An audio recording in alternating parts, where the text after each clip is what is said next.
JJ 저기 제가 버틀러를 이제 손익계산서랑 재무제표 이렇게 재무상태표 이렇게 보고 있는데 음. 손익계산서랑 현금흐름표에는 4분기 누적이 기본으로 되어 있는데 재무상태표에는 그 4분기 누적이 없더라고요. 그거 왜 그런 음. 건가요? 아, 그렇죠. 네. 자, 그 재무제표에 일단 기본적인 내용들을 조금 알아야 되는 부분이 있는데, 플로우랑 스톡에 대해서 혹시 들어봤어요? 유량과 저량이라고 해서. 아, 못 들어봤습니다. 자, 그러면 기본적으로 그 내용을 일단 좀 먼저 알아야 되니까, 우리 저희 카페에 올라 있는 글인데, 됐다. 이 재무제표 개요라는 글을 보게 되면 유량과 저량이 뭔지를 먼저 알아야지만 재무제표를 좀 더 쉽게 이해할 수가 있어요. 유량과 저량이 뭐냐면, 우리 재무제표 생각하지 말고 가계부 한번 생각해 볼게요. 가계부. 네. 가계부를 생각하면 우리가 매년 벌고 쓰는 게 있잖아요. 그죠? 뭐 월급을 받고 지출을 하고, 네. 그게 뭐 한 달일 수도 있을 거고, 보통 이제 우리 한 달로 이렇게 생활을 하게 됐죠.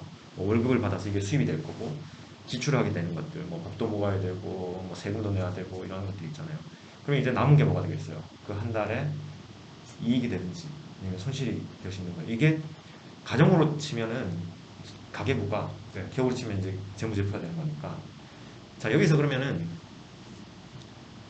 이 매달 들어오고 나가고 흘러 들어와서 흘러 나가는 거예요. 그게 플로우예요. 들어왔다 나갔다 하는 것들. 유량, 한국말로 유량이라고 하는 거고. 자, 그러면은 이제 흘러가고 들어오고 나오고 해가지고 우리가 지금 딱 오늘 한국님이 가진 어떤 재산 상태가 있을 거 아니에요. 네. 그거는 과거에 흘러 들어갔다 나왔다 했던 것들이 총 어떤 총합이 되겠죠. 그죠. 이제 그게 뭐 집을 샀던 아니면 뭐 자동차를 가지고 있던지. 그러면 그 시점에 내가 가지고 있는 이 자산, 이걸 스톡이라고 하는 건데 이게 저량이에요. 저장돼 있다는 뜻이겠죠. 이제 그 얘기가 이걸 이제 먼저 이해하지만 왜 손익계산서에는 4분기 누적이 있는데 재무상태표에는 4분기 누적이 없느냐라는 게 이해가 될 수 있어요. 자, 그러면 보세요. 좀 전에 유량과 저량을 한번 생각해 보면 스톡이라는 게 딱 그 어떤 이제 저장된 상태이기 때문에 이거는 그 시점에 대해서 얘기할 수 있어요. 작년 말에 한구님이 가지고 있던 재산, 네. 그 시점, 그리고 지금 현재 가지고 있는 재산, 이 두 개 차이는 어디서 오겠어요? 이 가운데 돈이 나가고 들어오는 거에 그쵸. 이 네. 플로우에 더 많이 나갔으면 줄어들었을 거고, 네. 더 많이 들어왔으면 늘어나 있겠죠. 네. 이게 이제 그거예요. 자, 보면은 만약에 처음 어떤 이전 시점보다도 들어온 게 더 많으면 지금은 더 커져 있겠죠. 네. 스톡이. 네. 그러면 이게 기업으로 치면 순이익이 났다는 얘기예요. 네. 반대로 지난번 시점보다 유출이 많다라고 하면 현재 기간에 어떻게 되겠어요? 스톡이 더 작아지게 되겠죠. 네. 이게 손실이 되는 거예요. 그래서 중요한 게 뭐다? 플로우라는 개념은, 유량이라는 개념은 어떤 기간이 있어야 돼요. 기간. 어떤 기간에 대해서 들어오고 나온 값을 정리해 놓은 게 이제 그게 뭐예요? 재무제표에는 어떤 거였어요? 손익계산서랑 현금흐름표입니다. 그렇죠. 네. 손익계산서랑 현금흐름표는 플로우를 보여주는 표가 되고, 반면에 어떤 시점, 예를 들어서 그 작년 말 또는 1분기 말, 2분기 말, 이 값을 보여주는 표가 재무상태표요. 재무상태표이겠죠. 그 차이예요. 그러면 이 손익계산서에는 4분기 누적 분기 연도, 얘는 뭐가 되겠어요? 그 기간이에요. 우리가 이 값을 계산하는 기간, 이게 한 달이 될 수도 있을 거고 3개월 될 수도 있을 거고 1년이 될 수도 있을 거고, 이 기간을 마음껏 조절할 수 있겠죠. 네. 10년 동안 들어오고 나온 거, 네. 그거는 10년치 재무제표 손익계산서를 다 빼면은 10년치가 될 거고. 근데 우리가 이제 보고 기간이 있잖아요. 네. 얼마마다 한 번씩 보고해요. 3개월에 한 번씩. 3개월에 한 번씩 보고 하죠. 그러니까 3개월 동안 들어오고 나온 거를 보여주는 표가 손익계산서와 현금흐름표가 돼요. 네. 이해되죠? 네. 그러면 재무상태표는 어떻게 되겠어요? 보고하는 시점 그 기준에 음. 그 회사의 자산 상태를 그렇죠. 표기하는 것 같습니다. 자, 그러면 여기 분기 연도라고 되어 있지만 분기 말과 연도 말이 될 거예요. 얘는. 네. 그쵸? 이 차이가 있는 거예요. 이거 조금 더 명확하게 보여줄 필요가 써줄 필요가 있을지 모르겠네요. 그러니까 이거는 4분기 누적 기간, 4분기 누적 최근 4분기 동안 네. 또는 최근 이 분기 동안 또는 어떤 연도 동안 네. 네. 이 기간 동안이 되는 거고 그 차이 때문에 손익계산서와 현금흐름표에는 어떤 4분기 누적이라는 게 있지만 여기 분기 연도 이름은 같지만 손익계산서와 현금흐름표에서의 분기 연도와 재무상태표에서의 분기 연도는 다르다. 어, 그죠? 다르죠. 의미가 완전히 달라요. 이거를 이해해야지만 이제 조금 더 쉽게 이 세 개의 손익계산서와 재무상태표, 현금흐름표의 관계를 이해할 수가 있게 돼요. 자, 그러면 쉽게 여기서 보자면 재무상태표는 어떤 예를 들어 지난 분기 말 그리고 이번 분기 말 이번에 이제 2월 2분기 실적이 발표된다고 하면 이번 분기 말의 재무상태표는 지난 분기 말의 재무상태표에서 이번 분기에 플로우가 계산된 이게 더해지거나 빼진 그 결과물이 되겠죠. 그죠. 네, 그렇게 되는 거예요. 근데 그러면 손익계산서랑 재무상태표의 관계는 이해가 되는데, 네. 그쵸? 그러면 현금흐름표는 왜 있는 거예요, 대체? 이게 현금흐름표는 왜 있을까요? 손익계산서 같은 경우는 뭔가 차입금이나 뭔가 실제 돈을 받진 않았지만 그냥 서류상 기재하는 게 있는데 현금흐름표는 실제 현금을 받은 걸 쓰는 거라고 저는 이해를 했습니다. 그쵸. 그러니까 현금의 흐름과 실제 우리가 들어오고 나오는 거를 그러니까 회계적으로 계산. 계산하는 거는 시기적인 차이가 나는 거예요. 예를 들어서 그런 거예요. 가장 이 현금 흐름표에서 가장 큰 어떤 비중을 차지하는 어떤 이 차이를 내는 것 중에 하나가 감가상각비예요. 자, 근데 감가상각비라는 거는 왜 감가상각비가 나오게 되죠? 물건을 샀는데 물건을 샀는데 예를 들면 그러니까 어떤 자산이든 그 자산이 원래 기초에 이제 딱 얻었을 때보다 그 시간이 지날수록 그 가치가 조금씩 떨어지기 때문에 그거에 따라서 삼각하는.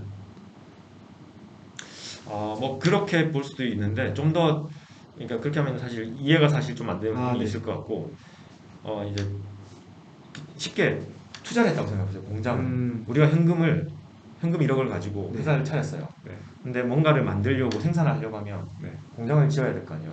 그죠. 공장을 짓는데 5천만 원이 들었다고 생각해보세요. 그럼 현금은 5천만 원 나갔죠. 네. 근데 공장은 지금 유형자산으로 들어와 있겠죠. 5천만 원이. 네. 네. 그러니까 자산 중에서 자산 현금 1억이 자산의 모양만 바뀐 거예요. 현금 5천만 원과 유형자산 5천만 원. 네. 실제로 현금은 나갔는데 네. 이건 손실이 아닌 걸로 되는 거예요. 음. 현금은 나갔죠. 현금은 줄어들었단 말이에요. 네. 근데 얘는 손익계산서에는 계산이 안 돼요. 무슨 말인지 이해되세요? 네. 네. 그렇죠. 이건 손실이 아니라는 거예요. 근데 이제 이 5천만 원 현금은 이미 나갔지만 들어와 있는 이 유형자산 5천만 원에 대해서 감가상각비가 발생하는 거예요. 어떻게 보면 감가상각비는 과거에 발생한 현금 유출을 회계적으로 이제 손익계산서로 반영하는 거라고 보면 될 것 같아요. 그게 뭐 5년이건 10년이건 어떤 회계 기준에 따라서.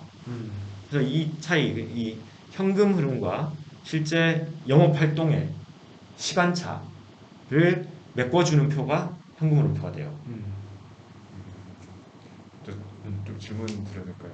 그러면은 아까 공장을 5천만 원에 샀다고 했는데 그 산 시점에 현금 흐름표에는 5천만 원이 나갔고 그쵸. 근데 이제 감가상각비로 뭐 예를 들어서 1년에 1천만 원씩 깐다고 했을 때는 그 연말 보고서에 뭐라고 하죠? 그 연말에 나오는 보고서를 뭐라고 하죠? 사업 사업 보고서에 손익계산서에 1천만 원씩 감가상각비가 이게 적히는 건가요? 손실이죠. 손실이. 거죠. 네. 그러니까 그 해 5천만 원 이제 현금이 나간 해에 네. 영업 현금 흐름은 바뀌지 않지만 네. 그 투자 현금 흐름이죠. 그러니까 그 뭐죠? 캐펙스 헷갈리냐. 여기 투자 현금 흐름. 여기 이제 캐펙스로 들어가게 돼요. 여기 우리가 보여주는 이 캐펙스가 5천만 원이 잡히는 거예요. 네. 캐펙스가 잡히지만 현금은 유출이 됐지만 손익계산서에는 전혀 아무런 변화가 없어요. 그 해에는. 근데 그 다음 해부터 어떻게 돼요? 매년 1천만 원씩 네. 손실로 잡히죠. 근데 현금으로 표현하면 그럼 어떻게 반영이 되겠어요? 안 되죠. 네. 영업 현금 흐름이 1천만 원 플러스 돼요. 아. 그러니까 무슨 얘기냐면 단기 순이익에는 네, 이전에서 1,000만 원씩 손실로 잡혀 있지만 그죠. 실제로 그러니까 현금 흐름으로 유출된 건 아니잖아요. 그쵸. 네. 그래서 우리가 영업현금 흐름 계산할 때 이 순이익에서 다시 더해주게 되는 거예요. 아. 비현금성 손실이기 때문에 아, 이런 식으로 해서 이제 영업현금 흐름을 계산하게 되는 거고 네. 이건 조금 더 이제 보다 보면 약간 헷갈릴 수도 있는 부분이 그렇게 되는데 전체적으로 이 현금 흐름표와 손익계산서, 재무상태표의 관계는 알아야 돼요. 그래서 이 이제 세 개의 표가 어떻게 연결되느냐라는 것도 되게 중요한 요소인데 손익계산서와 재무상태표, 현금흐름표가 맞물려서 돌아간단 말이에요. 그러면 재무상태표와 손익계산서를 연결해주는 계정이 있어야 돼요. 그 계정이 뭘까요? 자본 변동도요? 자본 변동표는 약간 좀 주주 자본의 변동을 보여주는 건 약간 별개의 표가 될 거고 네. 손익계산서와 재무상태표를 연결해주는 표는 재무상태표의 자본 계정에 있는 이익잉여금이라는 계정이 돼요. 손실이 나면 여기서 빠지고 이익이 나면 여기가 플러스 돼요. 그러니까 요 연결고리를 이해해야 돼요. 이익잉여금이라는 계정이 손익계산서와 재무상태표를 연결해주는 계정이 되고 네.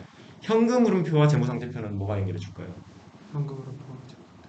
현금성 자산. 단기 순이익이요? 당기순이익은 어떻게 보면 지금 손익계산서와 음, 재무상태표를 연결해주는 이익잉여금이라는 게 당기순이익이 이익잉여금으로 들어가게 되거든요. 그렇게 되는 거고 손익계산서랑 재무상태표 연결해주는 게 당기순이익, 그 당기순이익이 이익잉여금으로 포함되는 거고 재무상태표에 이건 좀 공부하다 보면 이제 알게 될 거고 현금흐름표와 재무상태표를 연결해주는 거는 이 현금성 자산이 돼요. 매년 이제 현금흐름표 마지막 회를 보면 여기 표를 한번 보게 되면 이 기말 현금성 자산이라는 게 있거든요. 얘가 재무상태표의 자산 항목에 있는 현금성 자산으로 들어가게 돼요. 뭐 더 깊이 들어가면 좀 어려울 수 있으니까 네. 이 정도로만 하면 될 것 같고 자, 중요한 건 오늘 이제 굉장히 기본적인데 매우 중요한 내용. 우리가 이제 학교에서 이런 거 좀 배우면 좋은데 회계 과목을 배우게 되면 이런 거 안 가르쳐 주더라고요. 그러니까 어떻게 보면 우리는 회계사가 되기 위해서 회계를 배우는 사람은 참 극히 드문데 학교에서 배우는 어떤 회계 수업들은 좀 회계적인 깊이가 좀 어떤 디테일을 많이 하는 것 같고 투자자로서는 제 생각에 이거 굉장히 중요한 것 같아요. 플로우와 스톡의 관계 그리고 재무제표에 있어서 이 세 개 더 있지만 아무튼 세 개만 본다고 치면 손익계산서, 재무상태표, 현금흐름표 이 세 개가 플로우와 스톡이 어떻게 연결되는지 이걸 꼭 이해하고 이제 공부해야지만 훨씬 쉽게 그리고 비즈니스 모델도 이제 여기에 연결이 되게 되고 그렇게 되는 거거든요. 그래서 회사가 가지고 있는 재산은 재무상태표가 보여주고 네. 회사가 영업 활동을 통해서 만들어내는 어떤 비즈니스 활동들은 손익계산서 그리고 현금흐름표는 이 영업을 통해 생긴 그러니까 이 현금을 얼마나 효율적으로 생산해내느냐 그러니까 효율성을 보여주는 표다. 이 정도로 정리하면 될 것 같아요. 스톡과 플로우가 굉장히 중요한 개념이네요. 네. 헥터님 그러면 네. 오늘도 퀴즈 하나 나가야죠. 오늘 퀴즈는 다음 그래프들 중에서 플로우가 아닌 스톡을 보여주는 그래프를 골라주세요. 1번 실적 그래프, 2번 판매 관리비 그래프, 3번 재무 현황 그래프, 4번 현금 흐름 vs 캐펙스 그래프, 5번 영업 이익 그래프입니다. 지난 영상에서 네. 이마트 맞추신 그 댓글 다신 분들이 많더라고요. 네, 아, 그쵸, 많더라고요. 선물 주시나요? 지금은 조금 어렵고 이제 저희가 약간 구독자가 늘어나게 되면 아마 줄 수 있는 환경이 갖춰지지 않을까요? 하하. 그런 의미에서 다들 오늘 이번 퀴즈도 같이 댓글로 맞춰주시면 감사하겠습니다.